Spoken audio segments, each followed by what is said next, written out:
If I paid you £2,000 to quit it and start a business of your own, would you do it? If you pull over here and quit right now, I'll give you £5,000 and I'll go crowdfunding for you to raise the other 85. Excuse me, could I pay you $10,000 to quit your job? Would you quit your job? What we should not do is to force people to become entrepreneurs. The government going out there and saying, look, we want to turn everybody, if possible, into entrepreneurs. So it looks like entrepreneurship has become a solution to every problem. Soldiers or army retiring early, and what do you do after that?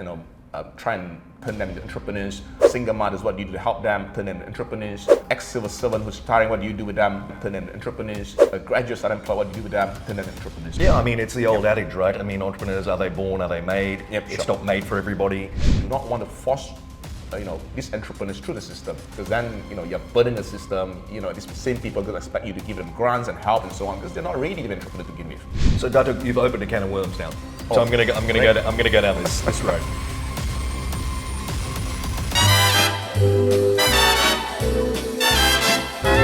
Ooh, a good idea. Guys, welcome to Marketing Mavericks. Yes, it's another Friday afternoon where we have a chat with exalted company and find out more in the entire world of marketing. I'm Peter Kretzer, CEO and founder of Go Communications. Delighted to say that this session we have a dear friend that I've known probably, it's been too many years. 20 years, yeah, without giving away age. Yeah. This is Datuk William Ng, currently the National President of SAMENTA, an SME guru, entrepreneur, publisher, event organizer extraordinaire, and I think the list of titles probably goes on and on. No, we are okay with that as it is. We are okay. Datuk, how have you been keeping? Very good, thank you. Been traveling, but doing well. Datuk, lovely to have you. I wanted to start perhaps just with a little bit about SAMENTA, Sure. because for those that are unaware, there might be a little bit in terms of what you guys are putting together, understand that it's an SME body. Do you want to just share a little bit more about what that's all about? Sure. SAMENTA, it's a lady's name, but it also stands for Small and Medium Enterprises Association of Malaysia, hence the acronym SAMENTA. Right. We are the oldest, we are formed in 1986 SME association in the country. We are also today the largest SME association in the country. We now have 4,700 odd members. We hope to hit the 5,000 mark sometime this year in 2024. So we've been doing a lot of work with the government, with our members, with embassies, trade commissioners and so on to do a few things. One, of course, is to ensure that the voices of SMEs are heard in every single policies that are made that relates to SMEs. So we get called into MITI, we get called into SME Corp, we get called into Mavericks, we get called into just about any agency that has a policy that relates to SMEs. We also do work for the members to ensure that their businesses grow, whether locally or internationally. So again, we host our own trade missions, we host our own networking events to ensure that happens for our members. So 38 years and growing. Wow, fantastic. Right. What is the actual statistic? Because in years gone by, any economy could be told that it's built on the back of SMEs, right? I agree. Any market in the world, perhaps. When we talk about Malaysia, what statistic can you give viewers and people like me? Is it as high as we perceive? Is it 75, 80%? What, in terms of commerce and business, what percentage of SMEs make up the corporate community here? Yeah, it depends on whose studies you're looking at. If you look at SSM's, this is the Companies Commission of Malaysia's numbers, SMEs are 99% of all companies, obviously because of size. And also because by definition, SMEs, the definition is quite low. It's just 50 million for the manufacturing in ringgit. So that's relatively low. So we got about 99% of all SMEs in SMEs. Right. But when it comes to export, the aim obviously is to eventually get SMEs to account, be 99% of the population, to account for over half of all the exports in Malaysia. But in reality, today we're at 30-odd%. So we are far away from where we want to be. Right. A lot more work has to be done. We're helping the SMEs to export our products are concerned. And again, a lot more work to be done to ensure that our SMEs are on par with the larger companies. If not in terms of sales volume, but at least in terms of productivity per head count or productivity per company. Right. And can I inquire, maybe tumultuous terrain perhaps, with such a large percentage and portfolio and meaning towards the country, the economy, how much leverage, how much decision-making prowess when you want to go to the government and make policy? How easy, hard, how much do they listen in terms of wanting to make positive change? Yeah, I think we compete obviously in terms of attention with two other groups. One, of course, are the larger corporates who may, of course, have their different interests. Then there's us, the SMEs, and then, of course, there are Malaysians in general. So I think where the government is concerned is really about balancing the demands of these three groups in general, the general public, the SMEs, as well as the corporate Malaysia per se. So I would say the government pays a lot of attention to SMEs, that's for sure. But we always hope there are more things that can be done for SMEs. In my mind, we should move away from piecemeal grants and piecemeal help for SMEs to looking at holistically what can we do to bring the entire sector up.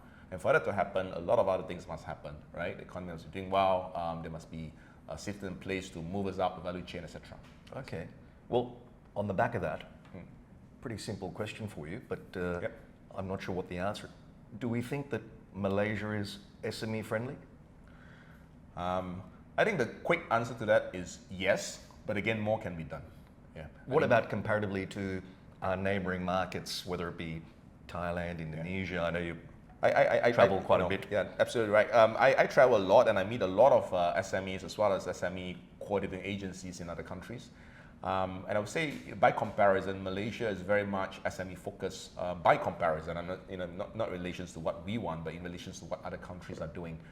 We have an SME dedicated agency in the form of SME Corp. We have a whole ministry, Ministry of Entrepreneurship, that's dedicated towards, of course, not just SMEs, but SME is one of the sectors that is being taken care of. So again, we don't have the same equivalence in most countries. Some countries have that, but we are one of the ones that have that. The other thing is that, of course, you know that as an SME, for the first couple of 100,000 that you earn, you get a substantially less tax. Again, this is a regime that is quite different from many countries that I know of, because corporate tax is usually just a flat number for everybody, regardless of your size. And there's plenty of grants and subsidized loans and things like that in this country. So amazing, if you ask me, for SMEs. But again, the issue here is not just about ensuring that things do well for SMEs on a piecemeal basis, but what do we do to move the entire sector upward? And so on that notion, I mean, we're an SME ourselves, yes. Datuk, as you well know. Yes. We're also entrepreneurs, yes, coming to this, being a guest in this great country.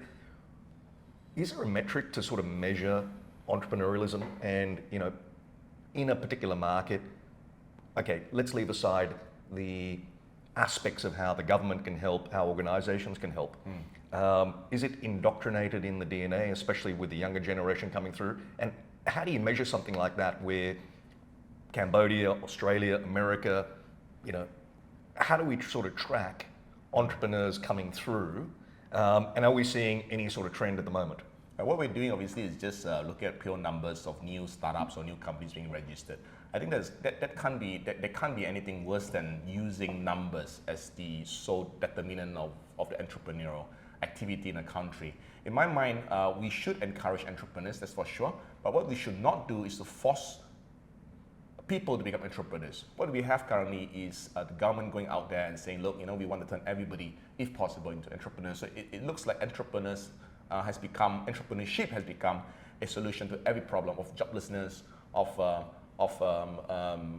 soldiers or army retiring early, and what do you do after that? Try and turn them into entrepreneurs. Single mothers, what do you do to help them? Turn them into entrepreneurs. Ex-civil servant who's retiring, what do you do with them? Turn them into civil servants. Graduates unemployed, what do you do with them? Turn them into entrepreneurs. So we have this mindset, which I would say is wrong, to try and turn everybody that is otherwise out of job into entrepreneur, because that's not how they work. You want to create more entrepreneurs, no doubt, but you do not want to force these entrepreneurs through the system, because then you're burdening the system. These same people are going to expect you to give them grants and help and so on, because they're not ready to be entrepreneur to begin with. They could be better doing something else. Yeah, I mean, it's the old adage, right? I mean, entrepreneurs, are they born, are they made? Yep, it's sure. not made for everybody necessarily. I think the pandemic arguably helped people sort of in a desperate situation pivot towards something else. Right. But again, coming back to it, obviously we've got a large government sector, so it's easy to go and work in the civil service, if you will. With technology, the new generation, are we seeing certain industries that are sort of being taken up by the youth in terms of forming their entrepreneurial journey? Whether it's You know, I mean, when I was growing up, I did a Bachelor of Business Entrepreneurship in Melbourne, RMIT. There was no such thing as a influencer degree or how to become an influencer, KOL, or you know, things like AI. How much of that is now coming to the fore and becoming more prevalent and important for youthful minds? I think there are two sectors that are attracting a lot more youth entrepreneur than they should be. Every young person that I meet, and I attend probably 300 to 400 pitches, business pitches every year. I invest as an angel investor, so I see a lot of these pitches. And generally there are two sectors that come in. One, of course, is a tech sector. They want to come in and say, oh, I've got a platform to do just about anything, sharing cars, sharing couches, sharing cars, sharing anything, right? And the other sector that everybody who wants to start as an entrepreneur want to go in to open a cafe. So every young man that I speak to, every other young man I speak to say, what do you want to do if you start a business? Oh, I want to open a cafe of my own. I want to open a restaurant. I want to open something. And again, these two are highly competitive industries. Absolutely, F&B is crazy.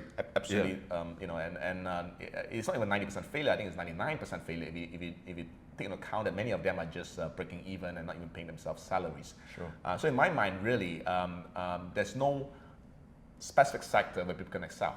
It's really about understanding what you yourself are good at, what opportunities out there, and try to match that. If either of these is a mismatch, I don't think anyone should go in there and become an entrepreneur just because you like the idea of becoming an entrepreneur. There's a lot more hard work, as you would know, become an entrepreneur than a would-be entrepreneur would expect. Yeah. I mean, gone are the days where you don't take a salary for 2 years and you get the business up and running, right? Absolutely. It's a fast track almost to glory. And there's no such thing if you're going to do it the right way. We've talked about the entrepreneurial journey. Sure. You know, there's a great saying, if you can't make it here, you can't make it anywhere. Yes. Now, Malaysia's, I don't think, any different. It's a challenging market. There's great competition and all that sort of stuff. I want to talk about SMEs that have arguably done quite well and talk about a subject in terms of why is it that we face this battle, maybe Malaysia, Southeast Asia, of exporting our business or expanding our business outside of our domain, as opposed to potentially, you could argue, the West, that come and sort of expand quite quickly and aggressively. Now, maybe that dial has shifted ever so slightly in recent times, but it's kind of been historical where I'm comfortable, I'm conservative, I'm here, this is what I'm doing. Do you see that changing? And why do you think we can't get more entrepreneurs, more SMEs sort of saying, listen, Malaysia's great, how do we take it to the next step and be regional, global players? Yeah. I think if you like the answer, it's sort of about branding and marketing. I think that's what's lacking among our SMEs. For the longest of time, many of our SMEs do well because we have become suppliers and part of the supply chain of larger companies. So we've got a huge electronics company, for example, in Penang, who are doing billions of dollars and has been growing, double digit over the past 5 to 10 years. Doing extremely well. And along with that, the SMEs are doing it just as well because it's supplying parts to them, you're doing cleaning services for them, you're doing packaging for them, you are putting things together and so on for these larger companies. And to a point where we have become to be known as an OEM country. So we produce things for other people, rebrand it, and then it goes up to the market. For example, we produce some of the parts of Apple. A lot of people didn't know that. We produce some of the parts of Boeing, the airplane, not the door that flew out, but we produce something else for Boeing. But just a point of contention, you can argue that China do the same, right? Yeah, and they're the past exactly. masters. You're absolutely right. So that's what the issue here is really, the lack of indigenous brand coming up from Malaysia. We spend millions, if not billions of dollars. They've been giving grants. I won't name the agencies, but these are giving grants for people to go out there and export themselves, go out to the brand yourself as brand Malaysia, and you're getting free money, right? But we've been doing it for the past 20 years. So if you have been giving hundreds of millions of dollars, if not billions of dollars over the past 20 years, where is that one Malaysian brand that is international? Well, I mean, we the default is AirAsia, right? Everybody sort of goes back to that. Yeah. But beyond that, I'm not too sure in terms of being in the headlights. It seems to be quite localized in many ways. Yeah, you're absolutely right. So it's all about putting in more effort in branding yourself internationally and globally. I think that's very crucial. Instead of exporting our products, we should be exporting our brand. We're not doing enough of that. We do have some F&B brands, notably brands like Old Town, Murray Brown, and so on, brands that you may have heard of, that are exported in some pockets of countries overseas. But that's about it. More can be done, I think. I was in China recently, and I met our counterpart in Singapore, and they was talking about how the Singapore government collectively pushes their businesses in foreign countries. So they get developer to build more in, say, China. They get local brands, F&B brands to go in there and become tenants in those countries. And a constant effort at government level, at business level, and on consumer level to ensure that these brands not only do well, but succeed in these foreign markets. Now, I think, do we have similar measure? We do, but they're in bits and pieces. We have got one guy is doing this, another guy is doing this, and another guy is doing this. There's no coordination. So as a result of that, many brands try on their own and with some help from the government, but in the end, that doesn't make it. So the best we have, as I've said, is that we are now franchising some of our brands in some countries, and that's about it.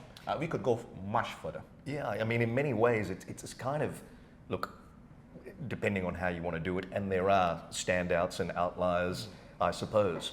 But I look at our athletes, for example, right? And Nicole Davids, and over the years, and how we could potentially celebrate them a little bit more. Yeah. Is it the same for brands? I mean, one thing is to do it, and them do their own publicity and marketing and do their own machine, and people will say, look, this is a great Malaysian brand that's potentially going out there. But then a country to celebrate it on top of that, whether it's government or media or whatever it might be, do you think there's an aspect of how we could celebrate our own, I look at athletes as a clear example because it's independent, right? Which I think we could do more. Why don't we do the same with brands? I think the two things that you speak about. One, of course, when it comes to athletes, I'm a strong believer that we should celebrate winning.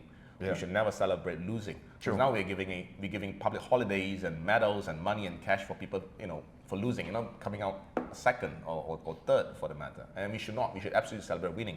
Not to be mean, but that's something that we want to aspire to be winners all the time. And the second point really is about celebrating local brands. I don't think that Malaysians are buying enough local brands. I don't think the Malaysians are putting too much of a premium as we should to our own brands. And that's something that we're trying very hard to champion. Recently, I think we championed for the local low value goods tax. So we asked the government, say, look, you have to charge a certain, in this case, 10% to any goods that come in overseas below 500 ringgit, you charge them 10%. So that the whole idea is to equalize the pricing between foreign brands and local brands. So that's the first step. But it still will not make a dent unless Malaysians start to believe that Malaysia is capable of producing good brands, regardless of whether these products originate from somewhere else. But we have that faith in the brand, and we don't have that. So it would require many more brand owners, SMEs included, to really prove that their brands are solid, not just nicer packaging, but good quality stuff that Malaysians can then rally behind and start believing in. Yeah, no, interesting. And probably a good segue into my next question, which is, again, a little bit delicate, Sure. but topical. Obviously, with other country brands coming into the market, we've seen that there is somewhat a boycott of potential brands by some sectors of the population. I mean, how do you see that first off, right, with certain brands? And my second part of that question, Datuk, is what's the eventuality at the end of the day? I think it really takes political leadership and political will to change this. We must stop pandering to a small extremist group, and in my mind, it's really these small extremist groups who, for political reasons or other reasons, are stirring up the rest of the population. The majority of Malaysians are peaceful, easygoing people. I think you would agree. So this is why we call for the enactment of the Economic Sabotage Act to go after these saboteurs, these people who are stirring emotions and so on. In my mind, if a brand is doing bad, if your food tastes bad and customers boycott you, that's natural. By all means do that because the food is bad. But for somebody to go around and say, look, we must then all unite and boycott this brand because of so and so and so, whatever the reason. I think that's not just an issue of boycott. To me, that's economic sabotage because you're putting the country at a huge risk of mistrust by brands that are coming in, but even our local brands. Do you still want to bring your brands to Malaysia when you have this situation where brands are being boycotted for reasons that are beyond your control? So these are things that we really need to put a stop to. If you ask me, it's going to be an end to it. I really have no idea, but I really need to do two things. One is for the government to come in and say, look, if you're going to continue doing it, you're going to just put those of you who are doing it behind bars. So we must have a resolve to do that. And secondly, for Malaysians in general, the peaceful, easygoing Malaysians in the majority to then voice out and say, look, that's not us. There's just that 1% of Malaysians who are boycotting. There's just that 1% of Malaysians who are stirring shit up, right? So the rest of us want to continue eating out at that chicken shop or that burger shop and so on. Look, I think it's important to acknowledge and understand the plight of the situation. Of course we do, and it's very sensitive and sad at the end of the day. But again, the means in terms of how you potentially protest, or, I mean, do we think that this is going to have an impact economically in a big way? It already has. And with FDI and things like that? Yeah, it already has. Businesses are collapsing. Businesses doing previously well are now closing down. And when we go around the whole region asking people to come in, people are already asking, is this policy something that the government have a say on? But thankfully, I think Malaysia still has too strong an appeal in this people, our geography, our incentive and so on, to overcome that. But if that keeps going on, I think it will come a day when it will also affect our FDI as well. Understand. Hi guys, a brief interlude during this fiery chat just to bring your attention to an incredibly worthwhile cause in Hospis Malaysia, an institution that we work very closely with here at Go. You can find the contact information probably here below and the website, just to bring attention and awareness to a terrific organisation and to see if you can help in any way you can. So thanks for listening. All right, well, let's move on, just in terms of looking at individuals. So we've talked about entrepreneurs, we've talked about SMEs, we've talked about the current economic situation as well. You, obviously, as we mentioned at the top of the show, are a publisher as well. Yeah. You have a publication, HR, which focuses on human resources. That's right. I want to, Datuk, ask you, because even when I started now 20 years ago, people were still singing from the rooftops or in quiet hallways or the mamak stalls or bar top counters, brain drain, Malaysia doesn't have talent. All our great talent is going overseas. If you've got the money, send your kids somewhere else. Go to university, don't come back, be doctors.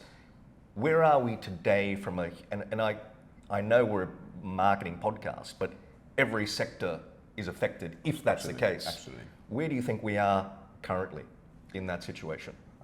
I think the short answer is probably AI, right? Forget about human and start working with machines. I think that would probably solve the problem. But we can't be a population of robots, can we? We can't. I think it's all in education.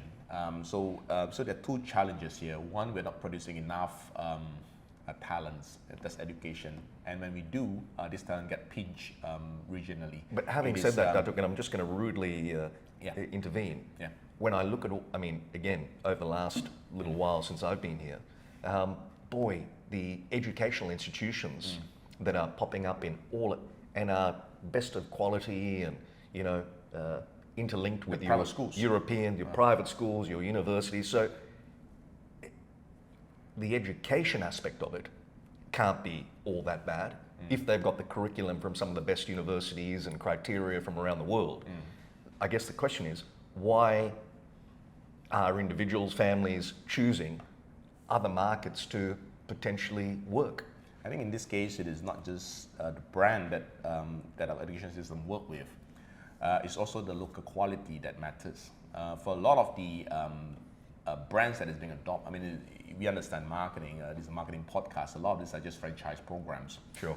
So some of these universities lend a name to the Malaysian operator, who then operate it more or less the way that the operator would want to do it. That's a good point.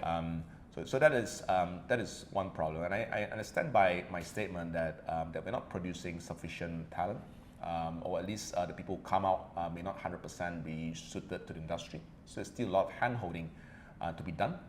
Many years ago, if you train as an engineer, when you come out, you're ready to build roads, right? That's the whole idea, right? That's why you train as an engineer. That's it. Today, when you come out, you still need to be supervised for at least 5 to 10 years, if at all, before you can even be allowed on the site. So that speaks a lot about what we are producing. And that's not the end of the problem. So we do have good quality universities, some of them.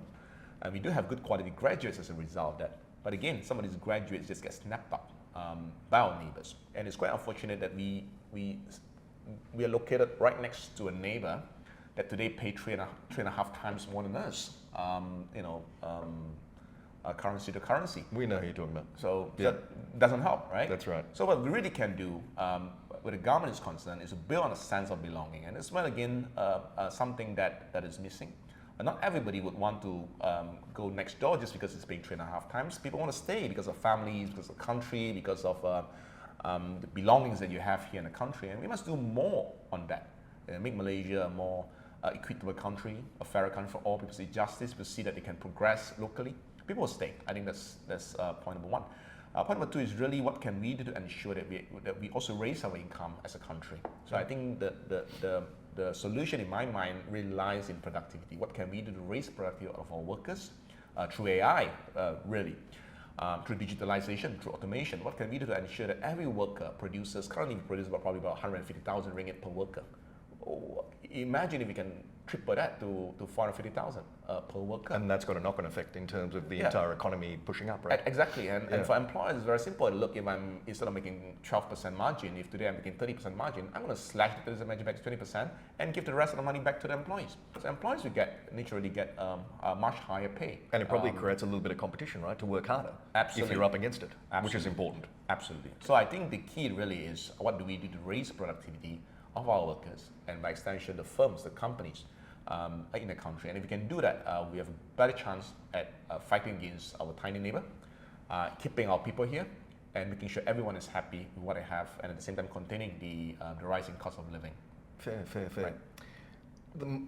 Datuk, the majority that do stay, and it is the majority, obviously, by a long way. Yeah. I want to talk to you about the new age of job hopping.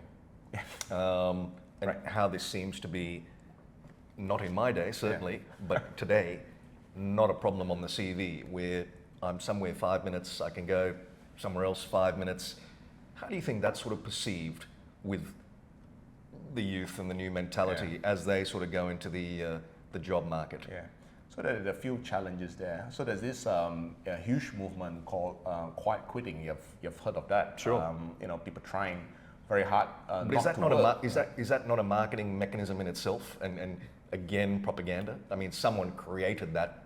Perhaps I think somebody coined the term. But it's happening with or without a term, right? People are working and mostly pretending to work and just challenging to fire them. I think there's a huge problem right there. I'm not sure whether there's a generation gap or it's a sign of the time, because it's not just happening in Malaysia, it's happening everywhere else, including some of the most productive countries I've been to. Even in Singapore, for example, you have this same phenomena. People are quite quitting, and now it has morphed to what we call loud quitting. People openly saying, "Look, are you coining a new terminology, Datuk, for us?" No, but it's actually it started here, folks. Someone coined that, not me, but it's an actual term, right? Somebody coined it, and loud quitting, and again, that's happening. There's also this issue of what I call title inflation. Everybody want a bigger title because then it's easier for you to show off to your to where we're trying to court on Instagram or TikTok. And so everybody wants to be a vice president. So you have situations where banks have, probably 1,000 or 2,000 or perhaps 5,000 VPs. And many of these VPs are doing nothing more than opening the door as you enter the bank. Exactly. And maybe not that, but servicing you as a customer. Sure. So when you combine all these factors that's happening, we see the current situation where many employers try to bring in good people, pay what the money that you want, and yet there's not enough people wanting those jobs. And of course, the ultimate accelerator for that, it's really, I would say, e-commerce and the gig economy.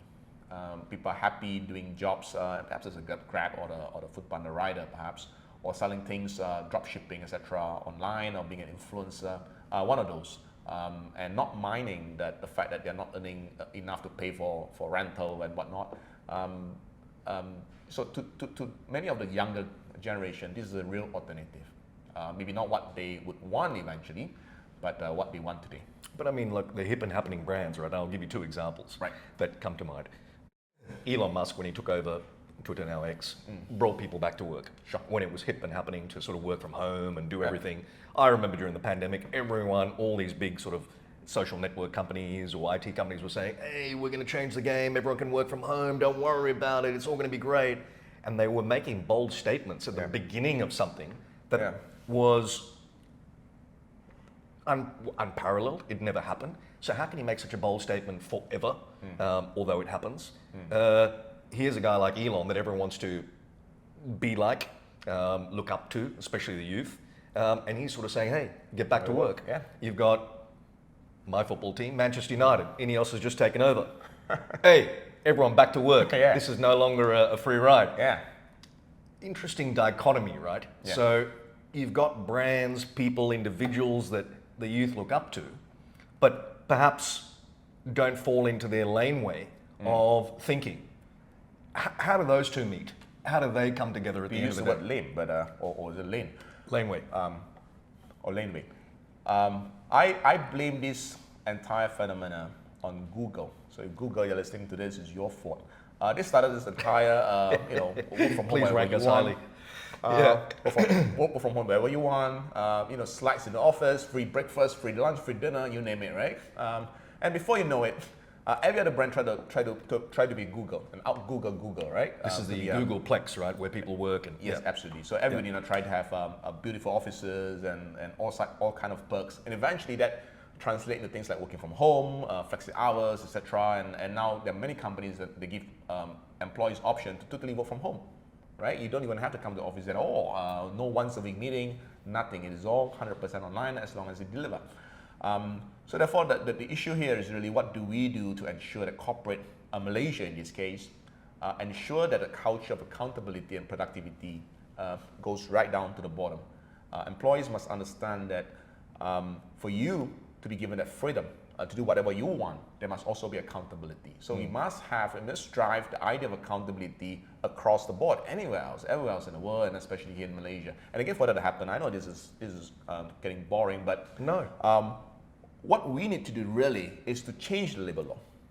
The industry want that. You want that. You want people to come in and say, look, I don't mind if you're working once in a while at home, if you're sick, or you have to take care of a child and so on, but you can't be working every day at home and not reporting at the same time. Now, that's all fine and dandy, but when it comes to the law, a lot of time you can't insist on certain things because that's how the labor laws frame it. And in fact, recently, we have even passed a law that says that employees are entitled to work from home if they so wishes, and you must give a reason, and a good reason at that, you got to say no. So these are the things that we really should look into. We need legislative help. It's not just about industry coming in together and say, look, this is what we should do. We should start all mandating for employees to start to work. The employees themselves must have this belief on accountability. So they can work anywhere, but continue to be accountable, and the law must back both up. So Datuk, you've opened a can of worms now. So I'm going to go down this road. You talked about legislation. Yes. We've talked about SMEs and businesses and economies. How do you build? I want to ask a question personally. I look at America, the land of the free, dreams, all that sort of stuff. For labour laws in this country, do you think it's on the side of the SME, the entrepreneur, or not? I met this lady from France at an event by the French embassy, and she's a lawyer working for a French company who's based in Malaysia.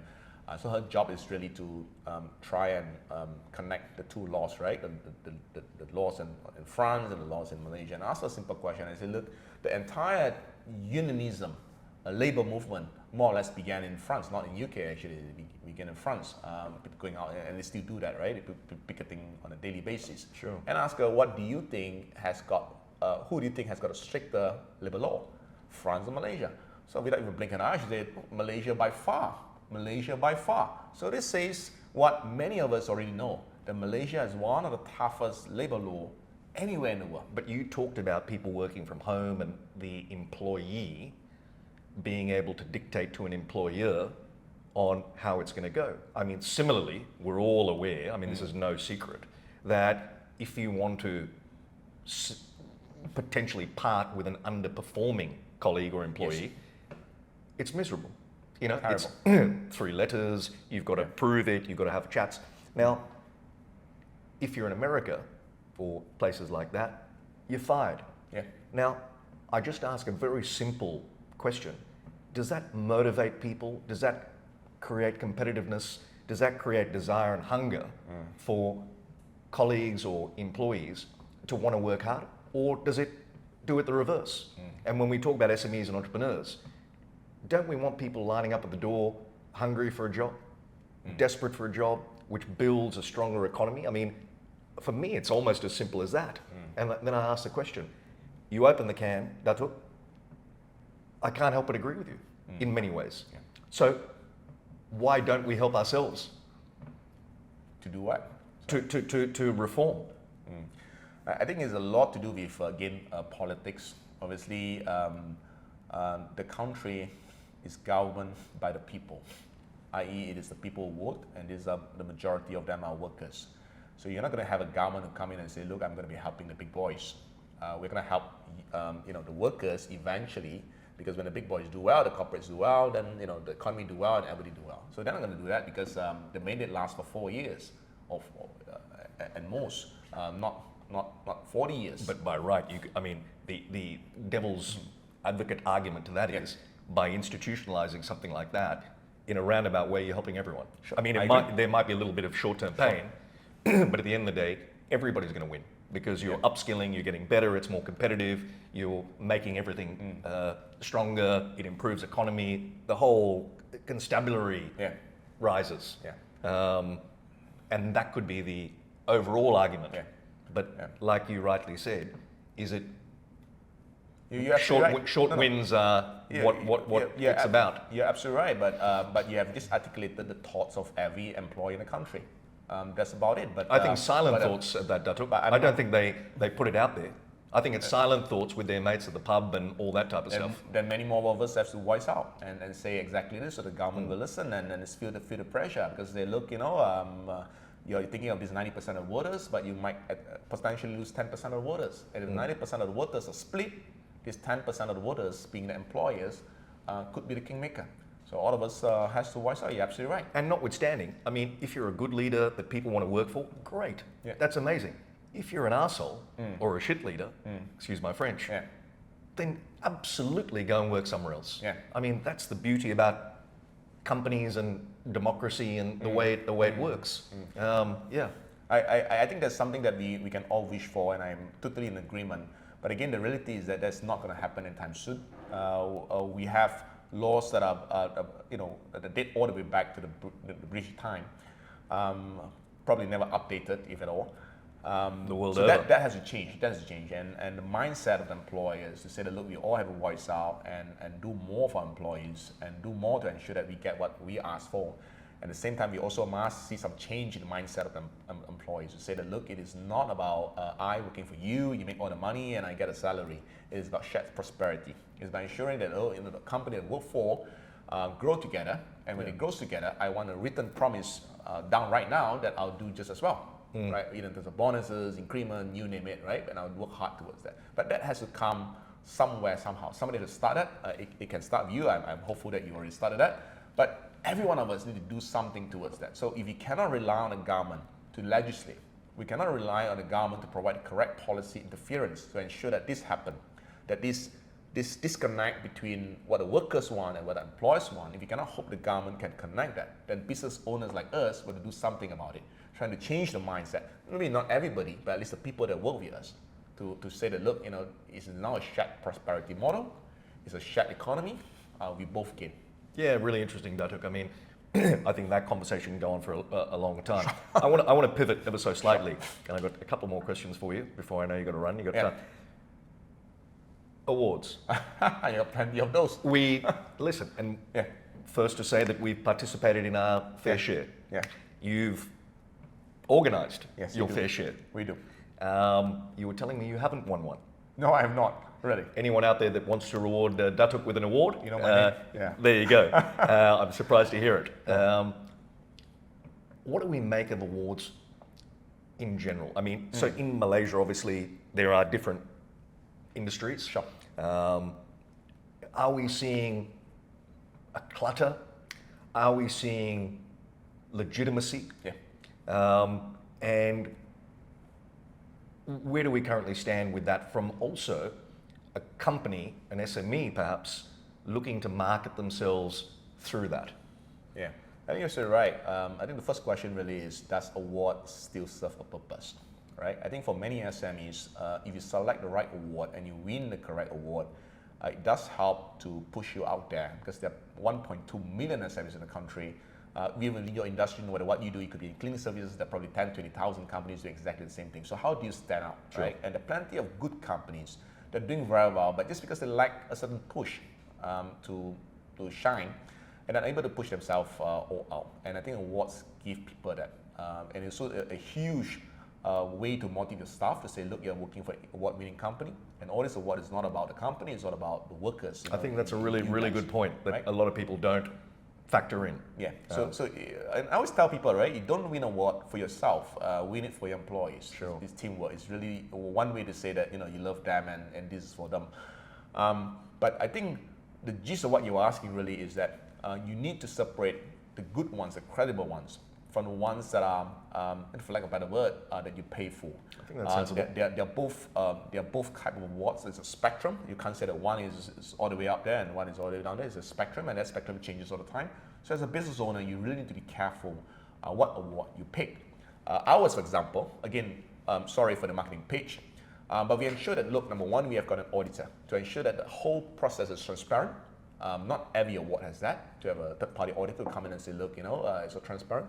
We're data-driven, i.e. it's all transparent. It's not about my opinion, your opinion, it's what the data says. So we ensure that these two happen. And we're very careful about giving awards, to the point that I myself do not accept award for that reason. Because I always a believer that if I take an award, then I'm obliged to perhaps, modify award in any way. So we want to ensure that that integrity, that transparency, that credibility stays. So it's a matter of principle that I don't accept awards in general. So again, awards do have a role to play, an amazing role if you do it right, but you really have to pick the right kind of awards. Yeah, no, fair. Let's touch on the marketing aspect of it. Sure. How much that plays a role for companies in terms of winning, and how you might go forward promoting yourself by winning an award. Do you think that has a big impact on companies? And the answer is yes and no. The problem is that unlike 30 years ago or 40 years ago when we first started, it is easy to go out there and brand yourself. You advertise, they look, the best caller in town, buyers, and before you know it, you get popular. But today there's a glut of brands, there's a glut of information, and you get so many information. As a consumer, you don't even know what is good, what is not. So then it comes to a point where you need a third party to come in and authenticate and certify and say, look, we help you decide. I think that's where awards come in. I remember 20 years ago, you go to websites, it's always what we do, how we do it, how to contact us. Today, without fail, every company has got an awards tab, right? So it's become a necessity for business. It's interesting. You're right. So some transition has happened, but again, as I've said, it worked for some, it doesn't work for some as well. But if you do win an award, make sure that you shout about it. I think that's all we want to say, because what's the point of winning an award? Put in all the effort, if they're genuine effort, put in all the efforts and win the award. There's really no point sitting on it.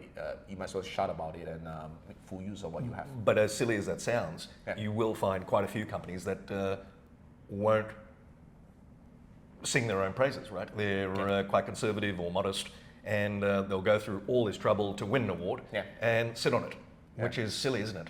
I mean, putting my PR hat on, no doubt. And the whole purpose is that, you rightly said, yes, it's for the company, it's for your colleagues, it's for the brand. Why not sing from the rooftops about your achievements, right? On your own social handles or I suppose anything else. Yeah, I suppose not everybody's comfortable singing praises for themselves. That's where Which is fair. You go to someone like Peter, right, to do it for you. Excellent plug, Datuk. Thank you. My last question, Datuk, before I let you go. Being marketing Mavericks, okay, I'm sure you're going to pick an SME, but is there a brand in the marketplace at the moment? And we do ask a lot of our friends and guests a similar question. Interesting just to hear what they say and who they... Is there a brand in the marketplace that you think is marketing themselves in a very unique, clever, fun way that stands out specifically for you? Yeah, there are many, but of course one that I can think of is the tea brand Tealive. Right? Essentially, it's a new brand, absolute new brand. If you think about it, it's less than 10 years old. Sure. But look where it is today. Everybody knows, everybody heard of the brand. You may not even have tried it, but everybody heard of it. I think that's quite crucial to the point where they're able to command a premium for the product. I think to me that's a test of a brand. If you do well, you should be able to command a premium over similar products. And I think on that note, they've done very well. Yeah, and I would also commend Brian, who we both know quite well, coming through adversity to get there, right? Yep, absolutely. A lot of shared common interest, father and son team as well, much like myself. But I think people forget that there was a challenging foundation that he had to, and his team obviously, had to fight through to get there. So I think that's a brilliant example. Yeah, absolutely. Datuk, it's been an absolute pleasure. Thank you so much for being here. Pleasure. We'll have a teh tarik and catch up real soon. Can do. All right. Thanks so much. Take care. Cheers, guys.